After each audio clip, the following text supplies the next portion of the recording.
So before working on any machine, please refer to your operator or owner's manual for further safety instructions.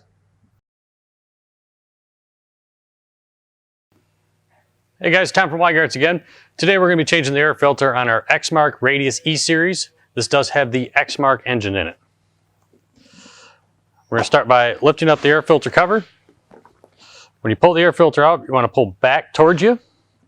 Air filter pops right out. If you have any type of debris inside here that's packed in, you want to make sure you clean that out. Anything around the intake, get that cleaned out also. We'll dispose of our old air filters. With these air filters, do not use compressed air to blow them out. You'll end up ripping the paper and you'll suck dirt in that engine. We have our newly supplied air filter from Weingartz. You can get them at one of our 6 locations or at Weingartz.com. When installing the new one, make sure everything's clean. You push in and then down.